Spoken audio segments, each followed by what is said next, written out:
네, 안녕하십니까. 네, 성경 말씀 읽겠습니다. 네, 마태복음입니다. 마태복음. 네, 마태복음 18장. 마태복음 18장 21절부터 제가 읽겠습니다. 그때 베드로가 나와 가로되 주여 형제가 내게 죄를 범하면 몇 번이나 용서하여 주리이까 7번까지 하오리이까. 예수께서 가라사대 내게 이르노니 7번뿐 아니라 70번씩 7번이라도 할지니라.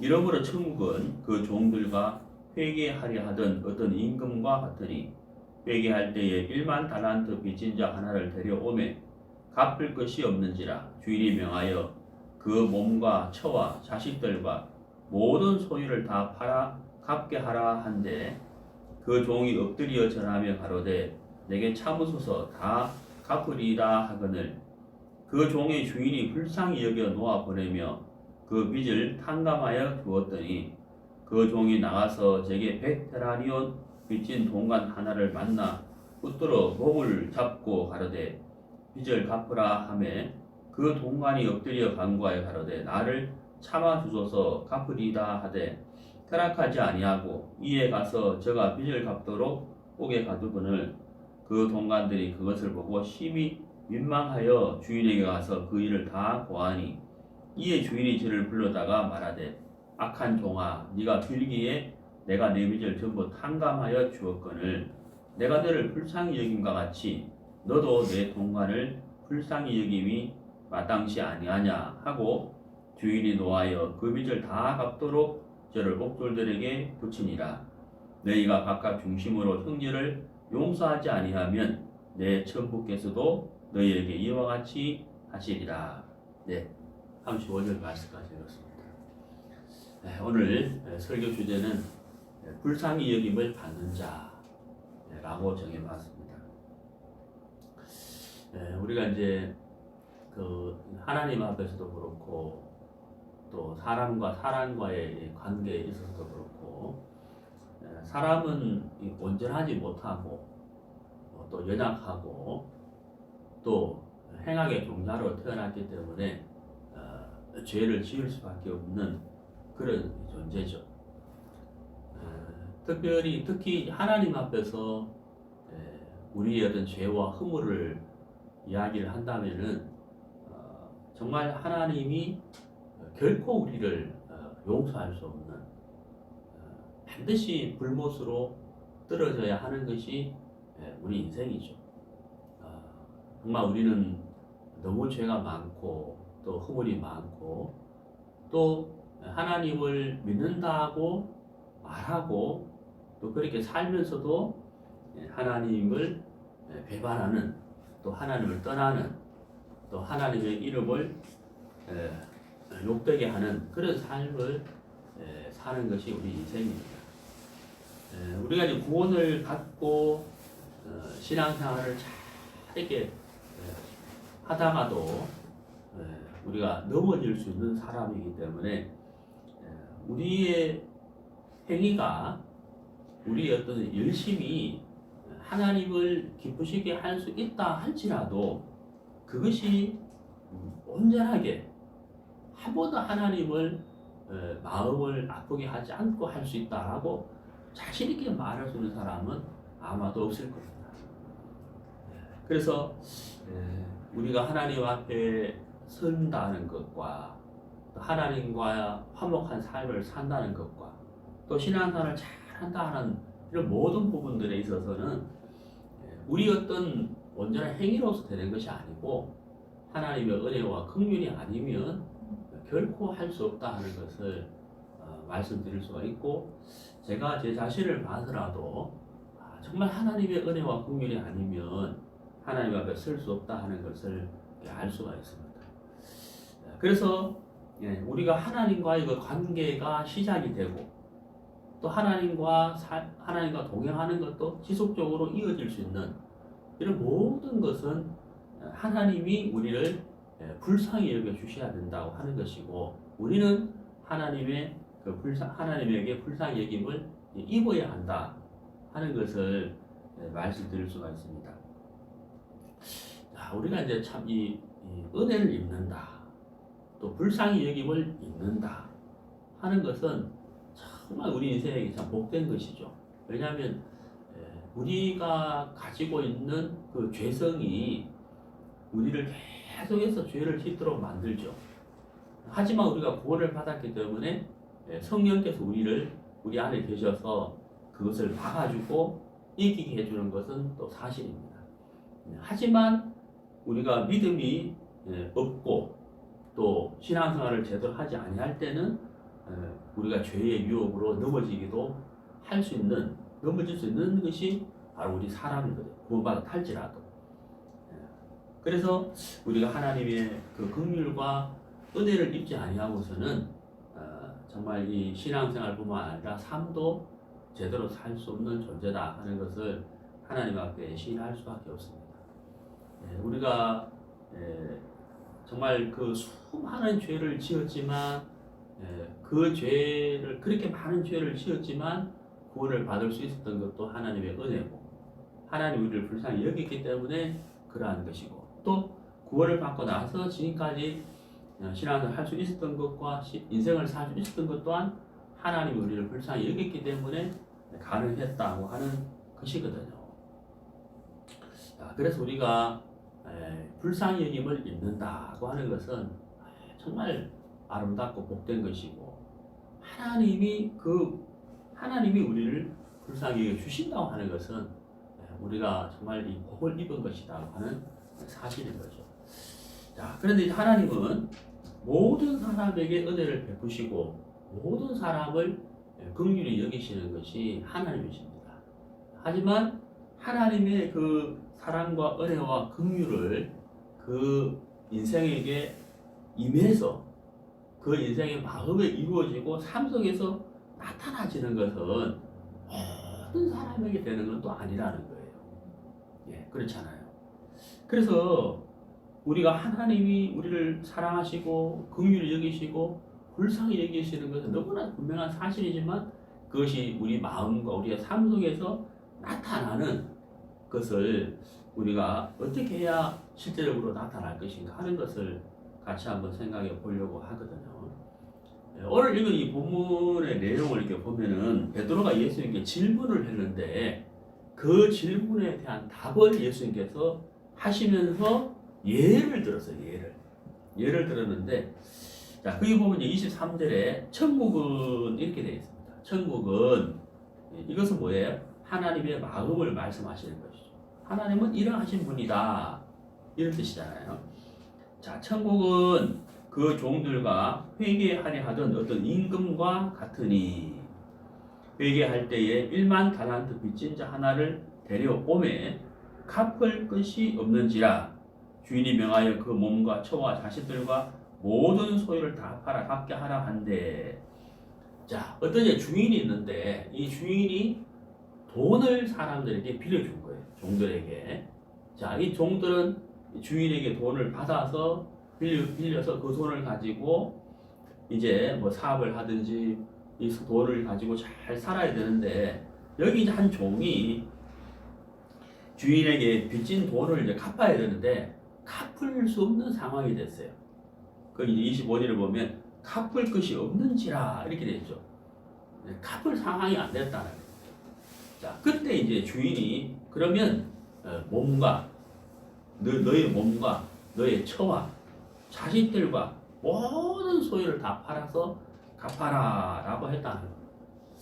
자, 이 주인의 말을 들었을 때 이 종의 마음이 어땠을까요? 자기뿐만 아니라 자기의 아내와 자식까지도 주인에게 종살이를 평생을 하고 소유를 다 팔아서 갚아야 되는데 이게 정말 너무나도 처참한 상황이 되어버린 거잖아요. 그 돈을 갚지 못하는 것 때문에 자기뿐만 아니라 자식과 아내까지도 평생을 종살이해야 되는, 이제 자기 소유를 다 갚아야 되는 이런 상황이 되었으니 이 종의 마음이 너무 참담했을 거예요. 그때 이제 이 종이 무슨 이야기를 했느냐 하면은 참으세요. 내게 참으소서 내가 다 갚으리다 하면서 이제 무슨 얘기를 하냐면 자 26절을 보세요. 그 종이 엎드리어 절하며 가로되 내게 참으소서 다 갚으리다 하거늘 여기 이제 엎드리어 절하며 가로되 여기 엎드렸다는 거죠. 이 엎드렸다. 자 여기서 엎드렸다 하는 것은 이 몸을 낮추었다는 얘기잖아요. 근데 이 몸을 낮추었다는 여기에서 이 종이 주인을 향하여 한없이 긍휼을 구하는 불쌍히 여김을 받고 싶은 그런 마음을 나타내는 것이죠. 예. 자기로서는 도저히 할 수가 없기 때문에 이 몸을 낮추었다. 엎드려 바닥까지 몸을 낮추어버린 거잖아요. 그러니까 이제 긍휼을 구하는 그런 마음을 주인에게 나타낸 거예요. 자, 그런데 자, 중요한 것은 뭐냐면 27절에 보시면은 그 종의 주인이 불쌍히 여겨 놓아 보내며 그 빚을 탕감하여 주었더니 이렇게 되어 있습니다. 자, 이 종이 갚을 것이 없는 자기의 모든 가족이 평생을 종살이가 되는 그 상황에서 엎드렸다는 거예요. 자세를 낮추었다는 거죠. 긍휼을 구했다는 거예요. 그러니까 여기에서 이 주인의 마음이 움직이는 겁니다. 예, 주인의 마음이 움직이는 거예요. 그래서 그 종을 불쌍히 여기는 마음이 막 일어난 거예요. 그래서 일반 달란트를 탕감해 줬다는 거죠. 이 일반 달란트를 요즘 이렇게 환율로 계산을 하면은 정확하게 계산할 수 없지만은 노동자가 하루에 일하는 품상수로 계산을 했을 때 약 16만 년을 일을 해야 될 만큼의 돈이에요. 16만 년. 16년이 아니고요. 16만 년이에요. 그러니까 한마디로 말하면 이 1만 달란트는 갚을 수 없는 거예요. 네. 평생을 일해도 갚을 수 없는 거란 말이에요. 도저히 갚을 수 없는 거라. 자, 우리가 인생을 살면서 하나님에게 도저히 갚을 수 없는 것이 있죠. 그게 뭡니까? 죄의 빚이라는 거예요. 우리가 짓는 죄는 머리털보다도 많은데 우리가 짓는 그 수많은 죄를 우리 어떤 행위와 열심으로도 그 죄를 씻을 수가 없는 것이 우리가 짓는 죄의 빚이라는 거예요. 이것은 우리 인생이 어떠한 행위와 열심으로도 안 돼요. 그 죄의 빚을 탕감받을 수가 없어요. 죄를 씻을 수가 없다고. 그러면 방법이 없느냐? 방법이 있죠. 다 한 가지가 있는데 그것은 뭐냐면 심판주이신 하나님이 우리를 불쌍히 여기는 거예요. 심판주이신 하나님이 우리를 불쌍히 여기셔서 심판주이신 하나님이 우리의 죄의 빚을 탕감해 주는 것. 다시 말씀드리면 하나님 편에서 그 죄를 씻어주시는 것. 이거 외에는 방법이 없는 거예요. 그래서 하나님이 예수님을 이 땅에 보내셨고 예수님으로 말미암아 우리가 죄 씻음을 받고 구원을 받은 것이다 하는 거죠. 그래서 우리가 하나님의 은혜가 감사한 거예요. 자, 여기서 이제 27절에 불쌍히 여겨 이렇게 되어 있습니다. 불쌍히 여겨. 모든 가족이 평생을 종살이를 해야 되는 자기가 가지고 있는 모든 재산을 팔아야 되는 이 참담한 상황에서 주인이 불쌍히 여기는 이거 하나로 모든 것이 깨끗하게 해결되어 버렸다 하는 사실. 네, 불쌍히 여겼다. 이 종은 불쌍히 여김을 받은 것이죠. 받은 것이죠. 자, 불쌍히 여김을 입는다고 하는 사실, 불쌍히 여김을 받는다고 하는 사실은 정말 축복 중에 축복입니다. 은혜 중에 은혜죠. 네. 제가 어떤 책에서 글을 읽었는데 6.25 때 이제 그 6.25 때 그 1.4구태 때 이제 계속 이제 북쪽에서 남쪽으로 이제 밀렸다는 거예요. 1.4구태 때 계속 밀려가는데 어떤 미군이 집차를 타고 다리를 건너는 상황이 있었어요. 근데 이제 그 다리 밑에서 그 애기가 우는 소리가 들려왔다. 애기가 막 그 1.4.5 때 얼마나 추웠겠어 그때. 그 추운 그 겨울 1.4.5 때 이제 그 추운 겨울에 이 미군이 집차를 몰고 다리를 건너가는데 애기 우는 소리가 들려왔다. 그 전쟁 때는 전쟁 고아가 굉장히 많았잖아요. 그래 미군이 차를 세워놓고 애기 울음소리를 따라서 가보니까 다리 밑에서 애기가 목을 놓아 울고 있는 거예요. 근데 그 애기가 엄마 품속에 이렇게 있는데 이 미군 장교가 자세히 보니까 엄마는 이미 숨을 거둔 상태. 네, 이미 숨을 거둔 상태. 근데 이 미군 장교가 그 모습을 보면서 마음이 너무너무 아프고 숙연했다는 거죠. 그 이유가 뭐냐면 그 추운 겨울 엄동설안에 이 엄마는 이 아기를 살려야 되겠다는 것 때문에 이 어머니가 입고 있던 옷을 벗어서 아이를 감싸고 감쌌다는 거예요. 그리고 품에 안은 상태. 이 엄동설안에 아이가 체온이 떨어지지 않도록 하기 위해서 엄마가 입고 있는 옷을 벗어가지고 이 아이를 감싸서 안은 채로 어머니는 그날 돌아가신 거예요. 미군 장교가 그 모습을 본 거죠. 그래서 이 미군 장교가 그 아이를 데리고 양육을 하게 됐어요. 자기 아이로. 전쟁이 끝나고 시간이 이제 흘러간 어느 날, 이 아이는 이제 그 미군 장교 집에서 자라게 됐는데, 자라면서 어때요? 자라면서 이제 알고 느끼잖아요. 예, 피부도 다르고, 머리카락도 다르고, 다 다른 것을 자기가 알잖아요.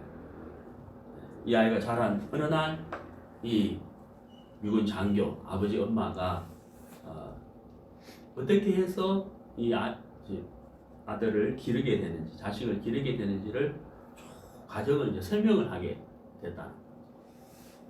그리고 나서 이 부모가 이 아이의 미국 부모가 양부모가 이 아이를 함께 한국에 찾아오게 됐다 하는 그런 글을 제가 읽은 적이 있습니다.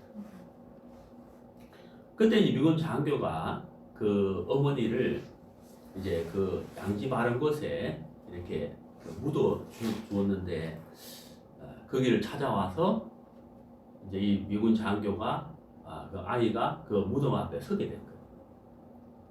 근데 그 글을 제가 읽는데 참 제 마음도 참 이렇게 좀 숙연해졌어요. 그리고 하나님의 은혜와 제 마음이 연결이 됐는데 그 청년이죠. 이제 다 큰 이 청년이 그 어머니 무덤 앞에 이제 선 것입니다. 그리고 자기 옷을 벗어서 그 어머니 무덤에 옷을 이렇게 다 덮었다는 거죠. 사실 그 무덤에 옷을 덮는다고 해서 어머니가 따뜻해질 일은 없는 것이지만은 이 아들이 자기가 어떻게 해서 살게 되는지를 아빠를 통해서 알게 됐잖아요. 그래서 이 청년이 입고 있던 겉옷을 무덤에 이렇게 다 덮으면서 이 아들이 이런 말을 했다는 거죠. 어머니 그때 얼마나 추우셨습니까? 하는 말을 하면서 이렇게 무덤에 옷을 이렇게 덮어줬다는 그런 글을 제가 읽은 적이 있습니다. 자, 여러분, 이제 우리는 이런 이야기뿐만 아니라 많은 것을 통해서 부모님의 사랑에 대한 이야기를 듣고 또 그 사랑을 느끼고 있습니다. 그 어머니가 그날 이 아이를 살려야 되겠다는 이 마음이 있었어요. 나는 죽더라도 내가 이 아이는 살려야 되겠다는 그 마음이 있었다는 그것이 바로 뭐예요? 사랑이고 그 아이를 불쌍히 여기는 마음이잖아요.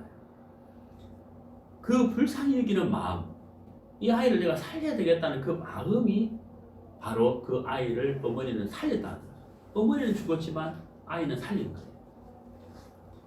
불쌍히 여기는 마음, 그 마음이 그 아이를 살린 것이죠.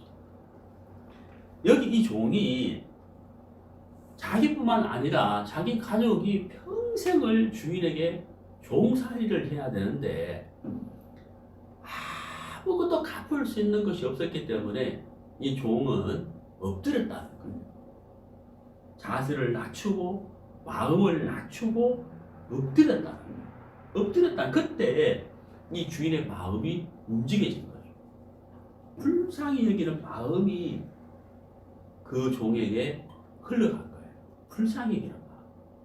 그래서 그 불쌍히 여기는 마음이 이 아이를 살렸다. 죄송합니다. 이 종을 살렸다는 거죠. 우리가 하나님의 그 사랑과 긍휼을 입을 수밖에 없었던 그 사랑과 긍휼하심을 불쌍히 여김을 입지 않았다면 우리는 구원을 받을 수가 없었다. 결코 죄를 씻을 수가 없었다는 거죠. 자, 성경을 한번 찾아보겠습니다. 에스겔서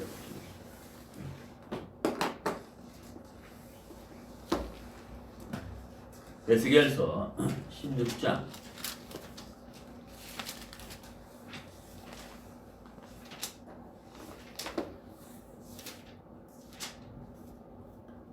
에스겔서 16장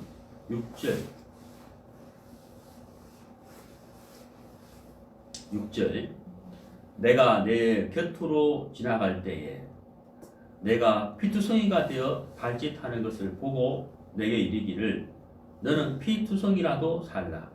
다시 이르기를 너는 피투성이라도 살라 하고. 여기 이제 보면은 한 아이가 이렇게 태어났는데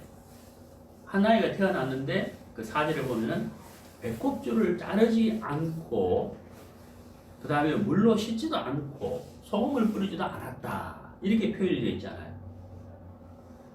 그러니까 이 아이는 이렇게 버려지고 죽을 수밖에 없는 아이예요.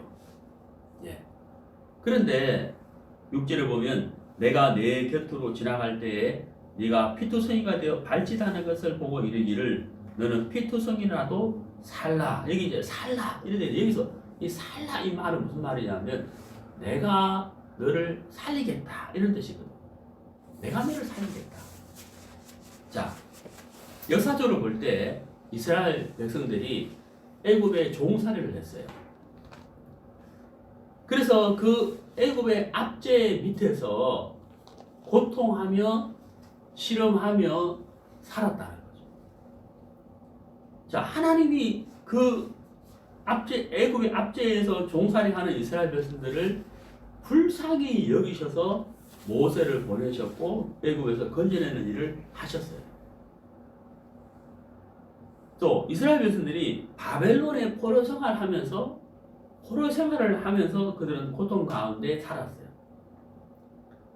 하나님이 이스라엘 백성들을 불쌍히 여기셔서 건져내야 되겠다 라고 결정을 하시고 일을 하셔서 건져내신 거예요. 바로 피투성이라도 살라. 하나님이 그들을 건져내시겠다는 하나님이 이스라엘 백성들을 불쌍히 여기시는 그 표현이라는 거예요. 그 표현이라는 거예요.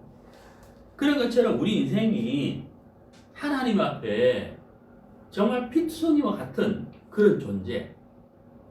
아이가 태어났는데 배꼽줄도 자르지 않고 소금도 뿌리지 않고 씻어주지도 않고 정결케 하지도 않는다면 그 아이는 버려지는 것이고 그 아이가 버려진다는 것은 그 아이가 죽는다는 것인데 하지만 내가 내 곁으로 지나갈 때 내가 피투성이라도 살라. 이거는 살리겠다는 의지잖아요. 하나님이 이스라엘 백성들을 불쌍히 여긴다는 그 하나님의 마음을 표현한 것이다.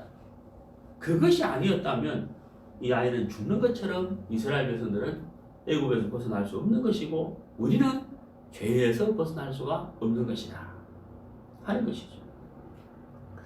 자, 성경을 찾아보시겠습니다. 누가복음 10장.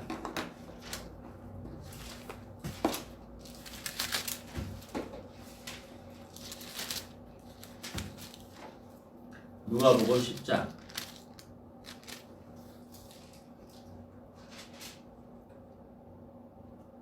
25절. 어떤 율법사가 일어나 예수를 시험하여 가로되 선생님 내가 무엇을 하여야 영생을 얻으리까? 예수께서 이르시되 율법에 무엇이라 기록되었으며 네가 어떻게 읽느냐? 대답하여 가로되 내 마음을 다하며 목숨을 다하며 힘을 다하며 뜻을 다하여 주 너의 하나님을 사랑하고 또한 내 이웃을 내 몸과 같이 사랑하라 하였나이다. 예수께서 이르시되 내 대답이 옳도다 이를 행하라 그러면 살리라 하시니 이 사람이 자기를 옳게 보이려고 예수께 여짜오되 그러면 내 이웃이 누구오니까? 자, 여기까지 보시죠. 자, 어떤 율법사가 예수님을 찾아왔어요. 근데 예수님에게 은혜를 구하는 마음으로 찾아온 것이 아니고 예수님을 시험할 마음으로 찾아온 거예요. 자, 내가 무엇을 하여야 영생을 얻으리까? 이렇게 말을 했습니다. 이 질문 자체가 문제가 있는 거예요. 우리가 구원을 받고 영생을 얻는 것은 우리가 무엇을 해서 얻는 것이 아니라 하나님이 우리를 불쌍히 여겨주심으로 하나님의 은혜와 긍휼로 우리가 구원을 받는 것이거든요. 그래 율법사는 잘못 생각하고 있는 것이죠. 내가 무엇을 하여야 이렇게 말을 했다는 거죠. 예수님은 이 사람의 질문을 듣고 이 사람이 자기가 어떤 존재인지를 모르고 있는 것을 아셨죠. 행악의 종자로 태어나서 수많은 정말 머리털보다도 더 많은 죄를 짓는 것이 인간인데 그런 사람이 나라는 사실을 깨닫고 하나님의 거룩하신 하나님의 의 앞에 설 수 있는 것을 깨닫는다면 내가 무엇을 하여야 영생을 얻으리까 이렇게 말할 수 없다는 거예요.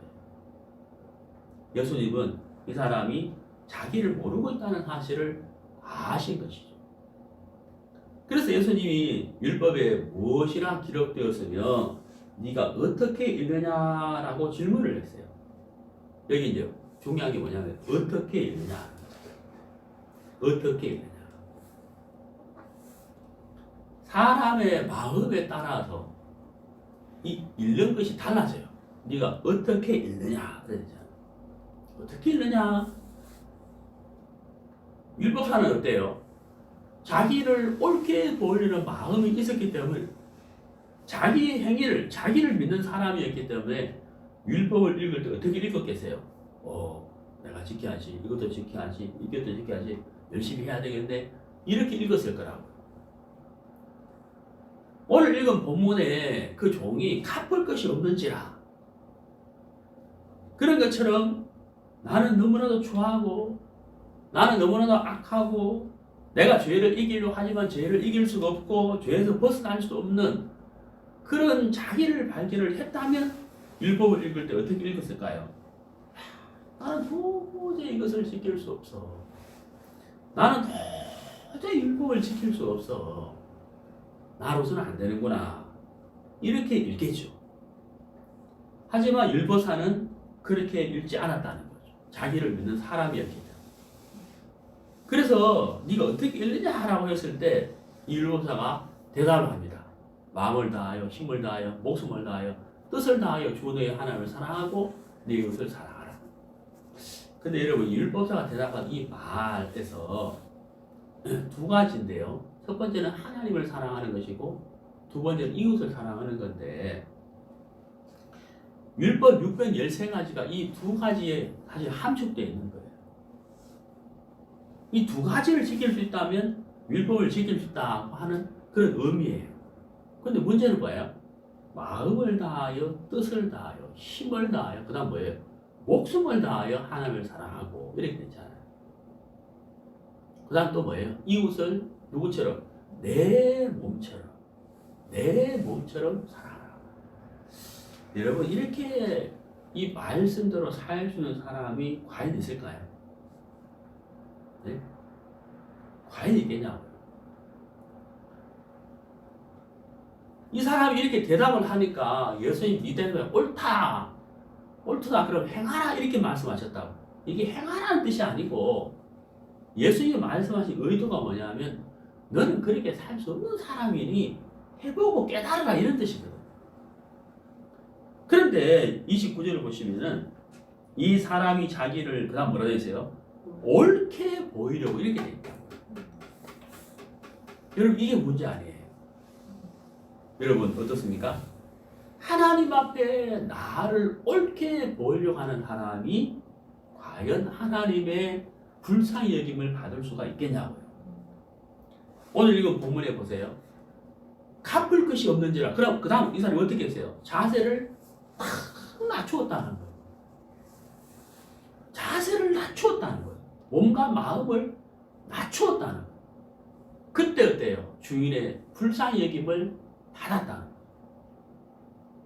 우리가 하나님 앞에 구원을 받는 것이나 구원을 받고 나서 신앙생활도 뭐예요? 하나님의 불쌍히 여김을 입어야 되는 것이죠. 우리가 무엇을 잘해야 되는 것이 아니라 하지 말라는 뜻이 아니에요. 하나님의 긍휼, 불쌍히 여김을 입어야 되는 거죠. 근데 이 율법사가 자기를 옳게 보이려고 했다는 거예요. 그러니까 어떻게 불쌍히 여김을 입을 수 있겠냐는 거죠. 그래서 예수님이 안타까운 마음에 예를 들어서 설명을 했다고. 어떤 사람이 예루살렘에서 여리고로 내려가는데, 여기서 내려간다는 말은 길 자체가 내려가게 돼 있어요. 예루살렘은 그 수평선 위이고, 수평선 안 하고 뭐라 하더라? 하여튼 그 바다를 기준으로 그 바다를 수평선을 기준으로 그 수평선이 안 하고 뭐라 하던데 제가 다는 기억이 안 나는데요. 하여튼 그 예루살렘은 네? 해수면? 네, 해수면 위에 예루살렘이 있고 여리고는 해수면 밑에 있어요. 바다보다 낮은 지역이 여리고예요. 제 말 이해가세요? 바다의 그 해수면보다 낮은 위치에 여리고가 있다고요. 그래서 예루살렘 여리고를 가면 길이 계속 내려가는 그런 뜻입니다. 어떤 사람이 예루살렘 여리고로 내려가다 강도를 만난 거예요. 거의 죽게 됐어요. 이제 숨이 끊어지기 직전. 근데 제사장이 지나가다가 보고서는 피하여 지나갔어요. 예, 피하여 지나갔어요. 여기 피하여라고 되어 있잖아요. 피하여. 그 다음에 레위인도 피하여 지나갔다는 거죠. 피하여. 그런데 어떤 사마리아인이 여행을 하다가 이 사람을 본 거예요. 강도를 만나 거반 죽게 된 사람을 본 거예요. 그런데 중요한 게 있어요. 33절을 보세요. 어떤 사마리아인은 여행하는 중 거기 이르러 그를 보고 그 다음 뭐라 되어 있죠? 여기 불쌍히 여겨 이렇게 되어 있다고. 불쌍히 여겨. 예. 앞에 제사장과 레위는 어떻게 했다고요? 피하여. 안 보고요? 봤죠. 보면서도 피하여 지나가. 그러나 여행하는 사마리아인은 어때요? 보고 그 다음 뭐예요? 불쌍히 여겨. 다르죠? 앞에 두 사람은 보고 피하여. 사마리아인은 어때요? 보고 불쌍히 여겨. 이 다른 거잖아요. 오늘 이건 본문에 주인이 그 종이 갚을 것이 없었어요.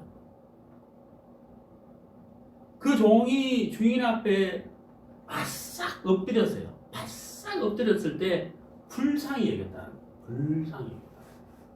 16만 년을 갚아야 할 그 돈을 탕감해버려요. 예.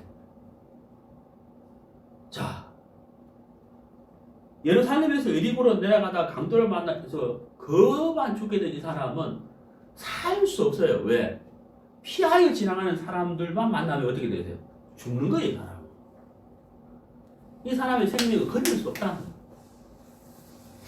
그런데 불쌍히 여기는 마음을 이 어떤 사마리아인이 가졌어요. 근데 여러분, 자, 우리가 알아야 될 것이 있는데요. 하나님은 우리를 향하여 언제 일을 하시느냐는 거예요. 예? 하나님은 우리를 향하여 우리를 보시고 언제 일을 하시느냐는 거죠. 바로 하나님이 우리를 불쌍히 여겼을 때예요. 하나님이 우리를 불쌍히 여기시면 그때부터 하나님이 일을 하셔요. 하나님이 일을 하셔요. 우리가 조금 전에 읽었던 에스겔 16장도 어때요? 휘투성이라도 살아라 하는 불쌍히 여겼을 때 하나님 일을 하셨다는 거예요. 누가복음 10장의 이 말씀은 예화이지만 불쌍히 여겨 그 다음에 나오는 34절을 보세요. 가까이 가서 기름과 포도주를 붓고 상처를 붓고 싸매고 주막에 데려가지고 돌봐주고 주막 주인에게 대나는 둘을 주며 살펴주라 라고 했다는 거예요. 그렇죠. 불쌍히 여기는 그때 이 사마리아인은 어때요?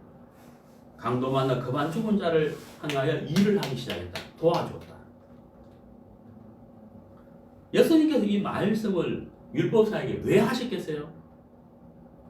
바로 네가 하나님을 떠나 죄악 가운데 죄의 상처로 죽을 수밖에 없는 인생이지 않느냐 이런 뜻이죠. 그러니까 너는 나의 나의 사랑을 입어야 할 자이지 자기의 오름을 가지고 나타내야 할 사람은 아니다 이런 뜻이잖아요.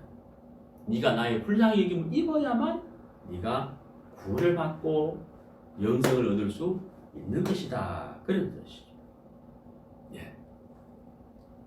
우리가 하나님 앞에 불쌍히 여김을 입을 수밖에 없는 존재라는 사실을 우리가 알아야 돼요. 우리가 할 수 있다 한들 무엇으로 우리 어떤 행위로 하나님을 기쁘시게 할 수 있겠냐는 거죠. 하나님의 불쌍히 여김을 입었을 그때 우리가 하나님을 진정 기쁘게 할 수 있는 것이다 하는 거예요. 자, 성경을 찾아보시겠습니다. 마가복음 14장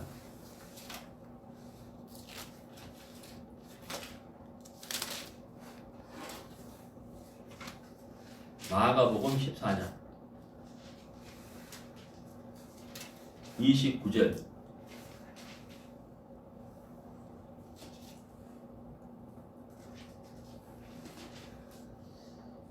베드로가 여짜오되 다 버릴지라도 나는 그렇지 않겠나이다. 자, 예수님께서 십자가에 못 박혀 돌아가시기 전에 예수님께서 제자들에게 말씀을 하셨어요. 너희가 다 나를 버리리라 이렇게 말씀을 하셨습니다. 그때 베드로가 다 버릴지라도 나는 이렇게 됐죠. 나는 그렇지 않겠나이다 하면서 자기가 어떠한 자인지를 예수님 앞에 나타냈어요. 나는 여기는 제자들이 다 버려도 나는 버리지 않겠나이다 하고 자기가 어떤 자인지를 예수님 앞에서 드러냈어요. 나는 그렇지 않다.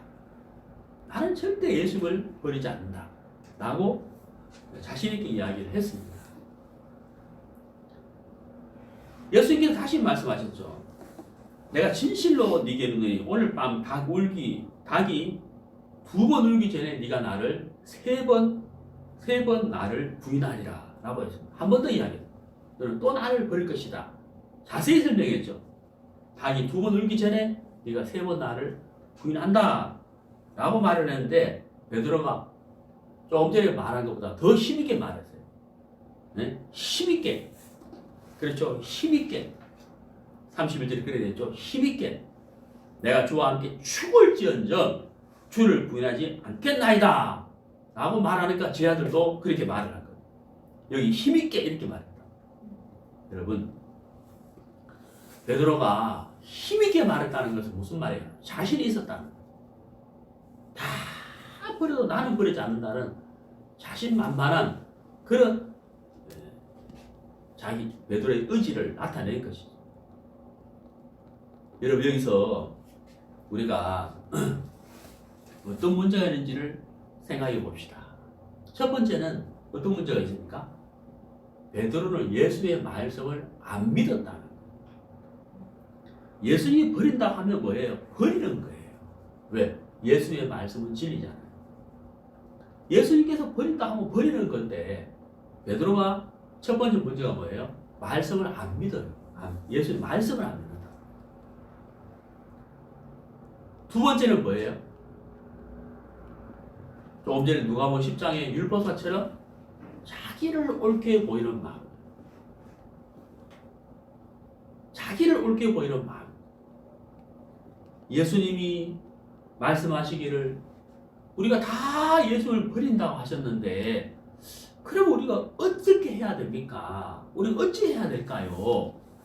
이 마음이 아닌 더 힘있게 베드로가 말하면서 다 버릴지라도 나는 버리지 않는다는 너무 자신 있는 자기를 옳게 여기는 자기를 나타내는 마음이었다. 여기서 베드로가 두 번째 문제가 뭐예요? 예수님의 그 불쌍히 여김을 입어야 할 자인 것을 망각해 버리는 거예요. 예, 그걸 잊어버리는 거예요. 자기의 의지와 결심으로 예수님을 따라갈 수 있을 것처럼 자신 있게 말했지만 어떻습니까? 결국은 예수님 말씀대로 베드로 예수님을 모른다고 말해요. 부인해버려요. 버리는 것이죠. 자, 여러분. 예수님 십자가 못 박혀 돌아가셨을 때 베드로와 그의 제자들은 다 흩어져 버렸어요. 그 예수님이 부활을 하셨는데 베드로는 어때요? 전에처럼 그물을 던지면서 고기를 잡고 있었을 그때 예수님이 나타나십니다. 자, 한번 찾아보시죠. 요한복음 21장. 요한복음 21장.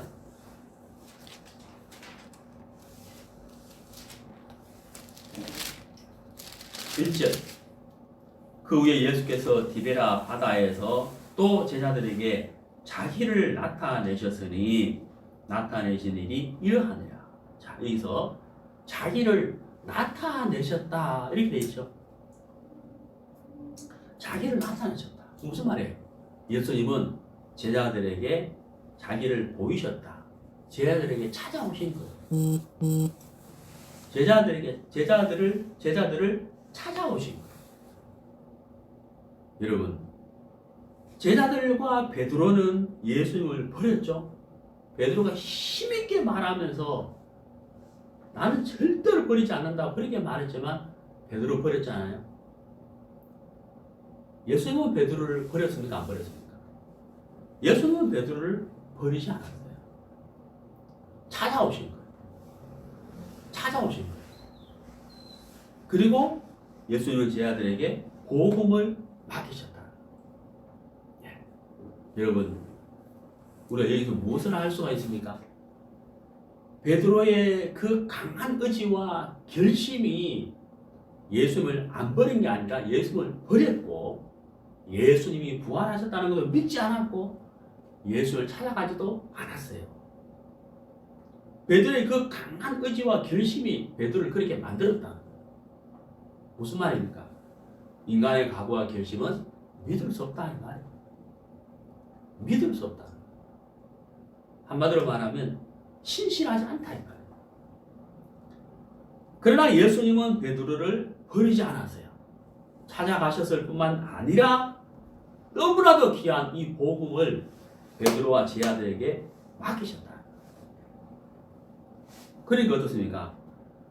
하나님은 언제 일을 하시느냐?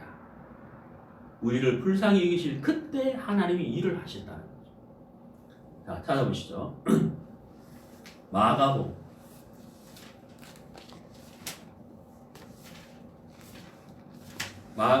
8장.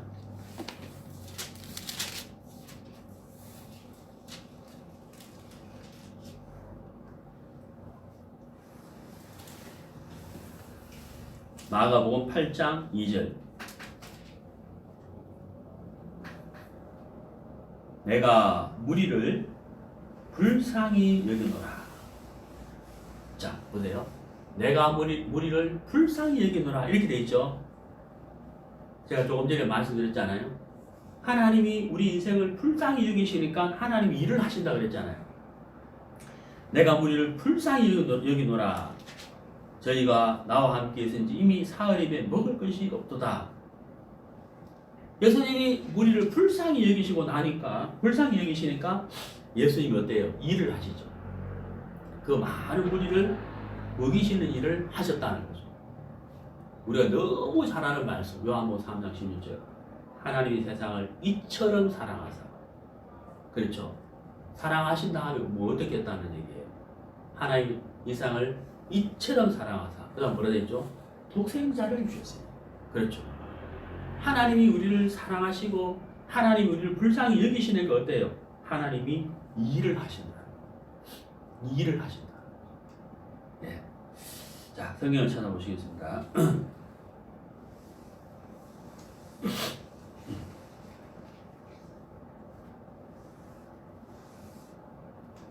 네, 로마서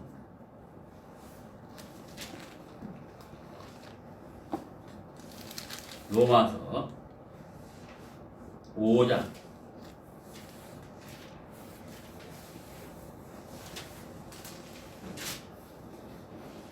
로마서 5장 6절. 로마서 5장 6절. 우리가 아직 연약할 때에 계약대로 그리스도께서 경건치 않은 자를 위하여 죽으셨도다. 자, 예수님은 어떤 사람을 위해서 돌아가셨느냐? 경건치 않은 자를 위하여. 경건치 않은 자를 위하여 돌아가신 거예요. 무슨 뜻이에요? 긍휼히 여기셨다는 뜻입니다. 긍휼히 여기셨다는 뜻이에요. 예, 긍휼히 여기셨다는 뜻이죠. 불쌍히 여기셨다는 거예요. 불쌍히 여김을 입은 자가 복을 받는 거예요. 그래서 우리가 하나님 앞에 어떤 모습으로 살아야 할 것인가 하는 거죠. 예. 자, 마태복음 18장 다시 보시겠습니다.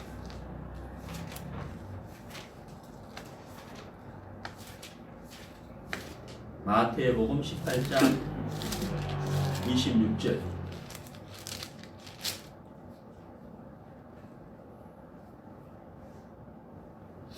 마태복음 18장 26절. 그 종이 엎드려 절하며 가로되. 자, 이 종이 탕감을 받게 된 계기가 바로 뭐예요? 엎드려 절하며 가로되. 그렇죠. 불쌍히 여김을 느끼게 된 계기라. 엎드려. 우리도 하나님 앞에 참 자주 엎드려야 된다고 하는 사실. 우리가 구원을 받게 된 계기도 하나님 앞에 나라는 사람이 죄를 이길 수 없고 죄와 더불어 먹고 사는 죄로 인하여 영원한 굴벗어 떨어질 수밖에 없는 사람인 것을 알았을 때 우리는 하나님 앞에 엎드렸다. 하나님의 긍휼을 구했기 때문에 우리가 하나님의 일하심을 통하여 구원을 받은 것이죠. 그렇잖아요. 자, 시편 95편을 보시겠습니다.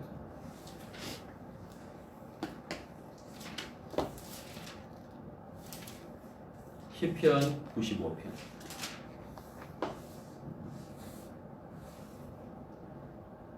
6절. 오라 우리가 굽혀 경배하며 우리를 지으신 여호와 앞에 무릎을 꿇자. 대저 저는 우리 하나님이시요 우리는 그의 기르시는 백성이며 그 손의 양이라. 너희가 오늘날 그 음성 듣기를 원하노라. 자, 우리를 지으신 여호와 앞에 무릎을 꿇자. 긍휼을 구하는, 불쌍히 여김을 구하는 것이잖아요.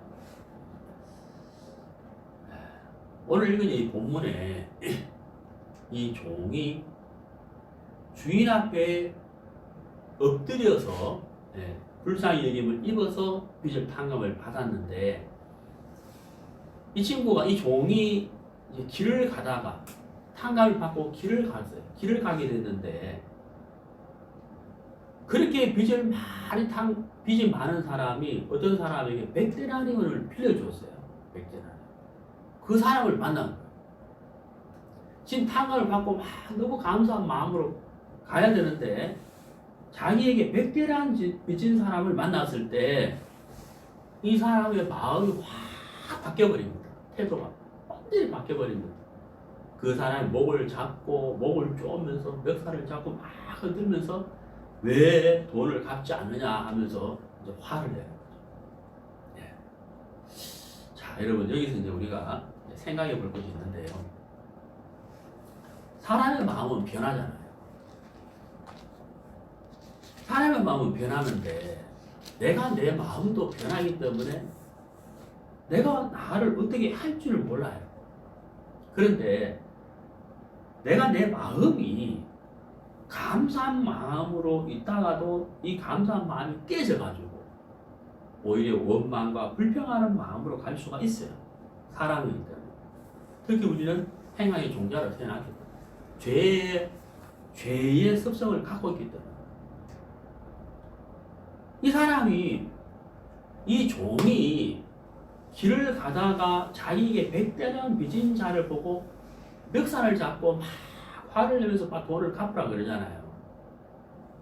참 여기서 우리가 생각해 볼 것이 있다는 거죠.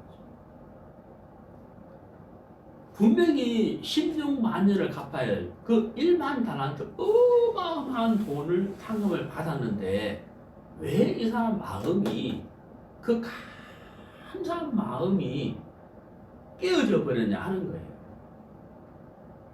그 감사한 마음으로 자기에게 100대나 빚진 자를 만났다면 분명히 뭐라고 했을 거예요? 야, 나는 일반 달란트를 탕감받았는데 그 100대라는 내가 왜 탕감해 줄 수 없겠느냐 하면서 탕감해 주었을 거라. 근데 이 종이 그렇게 하지 않았잖아요. 여기서 우리가 정말 교훈을 받을 수 있어요. 그게 바로 뭡니까? 내 마음은 나도 어떻게 할 수 없어요. 감사한 마음이 깨져버리잖아요. 우리 마음이 그렇게 될 수 있다는. 그래서 우리는 호수에 비친 달은 바람이 불거나 누가 돌을 던져버리면 일그러져 버리지만은 호수를 비추고 달은 보름달은 변하지 않잖아요. 하나님의 마음은 일정하시지만은 우리의 마음은 자꾸 변한다. 그 마음, 그 사람이 바로 나예요. 내가 그럴 수 있는 사람이에요. 내가 그럴 수 있는 사람이다. 내가 그럴 수 있는 사람이기 때문에 하나님의 은혜와 긍휼 앞에 또 나아가지 않으면 내가 받은 은혜를 감당치 않고 살 수 있는 사람이 된다는 거예요. 금방 자기를 믿는 자만하는 마음을 가진 거죠. 그 종이. 네. 자, 성경을 찾아보시겠습니다.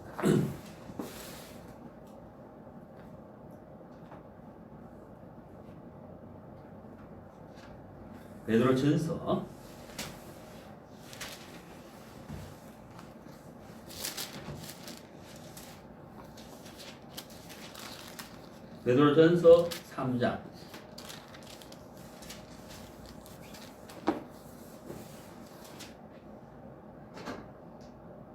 8절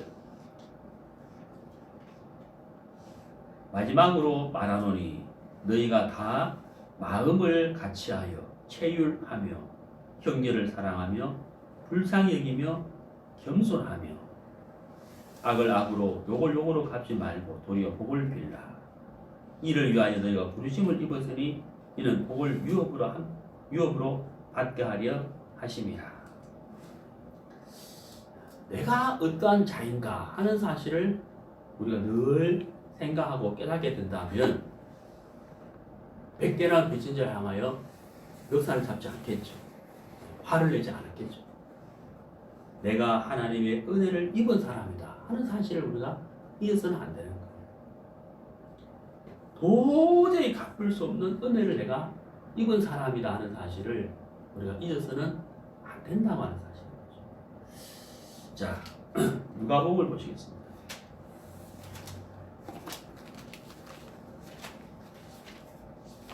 누가복음 18장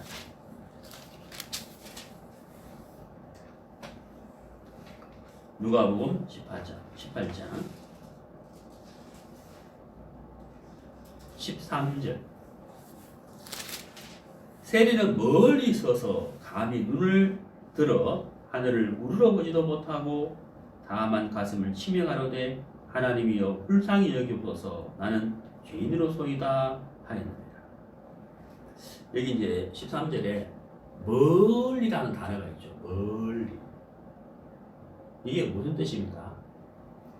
바리새인은 이 시대에 예수님 당시에 바리새인은 정말 자기를 옳다고 하는 나름대로 말씀대로 사는 그런 인간의 의가 강한 사람이 있어요.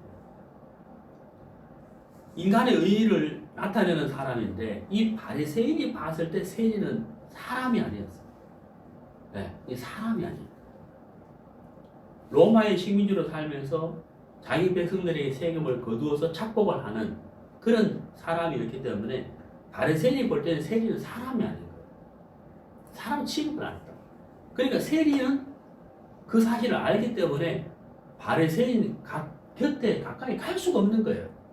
자기의 이 세리 인간의 의로서는 감히 비교도 할 수 없는 훌륭한 사람이죠. 바리새인은. 그러니까 세리가 멀리 서 있다는 거죠. 멀리. 왜? 이 멀리 서 있다는 자체가 뭐예요? 세리는 자기가 얼마나 더러운 사람인 걸 깨달은 거예요. 감히 자기 의로서는 인간끼리도 바리새인을 가까이 할 수 없는 사람인 거예요. 하나님 앞에서는 말할 것도 없는 거죠. 그래서 이 세리는 23절에서 눈을 들어 하늘을 우러러 보지도 못하고 가슴을 치며 그죠? 가로되 하나님이여 불쌍히 여겨보소서 이렇게 하나님 앞에 나아가는데 이 세리는 불쌍히 여기옵소서 하고 나아갔고 바리새인은 자기가 한 것을 가지고 나갔어요. 예, 나는 토색도 하지 않았고 구의를 행하지도 않았고 간음도 하지 않았고 또 그 다음 자기가 한 것을 이야기하죠. 일일이 2번씩 금식하고 소득의 11조를 드렸습니다 하면서 자기가 한 것을 가지고 나갔다. 세리는 어때요? 자기가 한 것을 말할 게 없잖아요. 아무것도 말할 것이 없고 한 것이 있다면 뭐예요? 잘못한 것밖에 없잖아요. 그런데 이 세리는 하나님 앞에 가슴을 치며 하늘을 우러러 볼 수도 없는 사람으로서 다만 어때요? 하나님이여 불쌍히 여기옵소서라고 했다.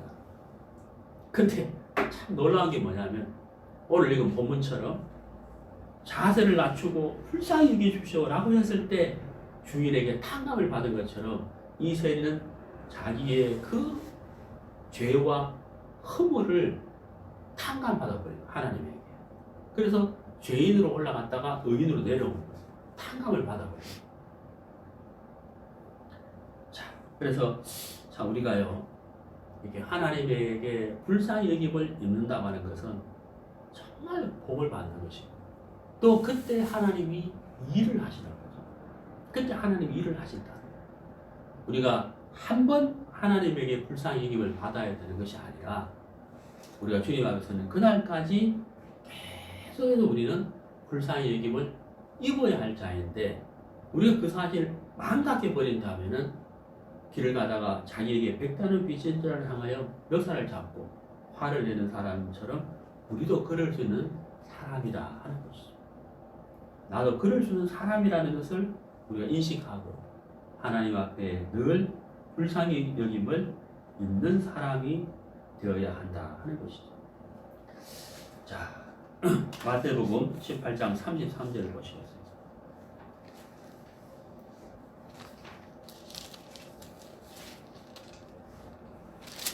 마태복음 18장 33절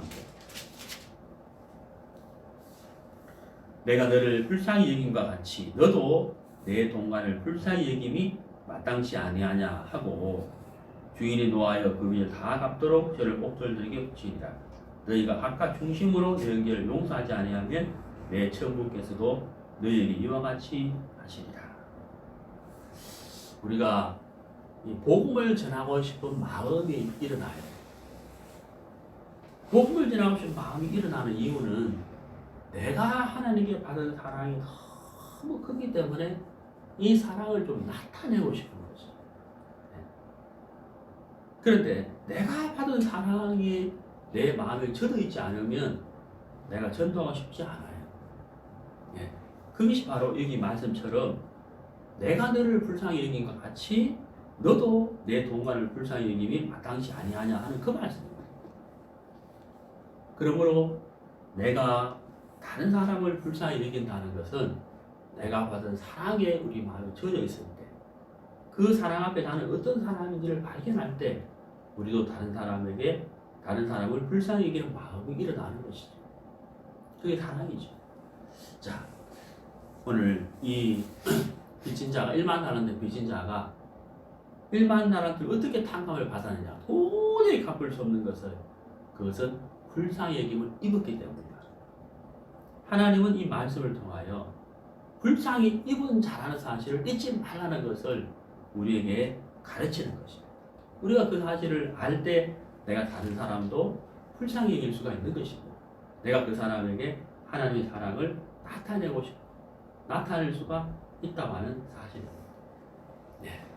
그래서 베드로전서 3장 8절 말씀처럼 마음을 같이하여 체휼하며 형제를 사랑하며 불쌍히 여기며 겸손하라 하신 말씀처럼 우리가 받은 그 은혜를 입었기 때문에 우리가 다른 사람도 불쌍히 여길 수가 있는 것이다. 네, 기도하시겠습니다.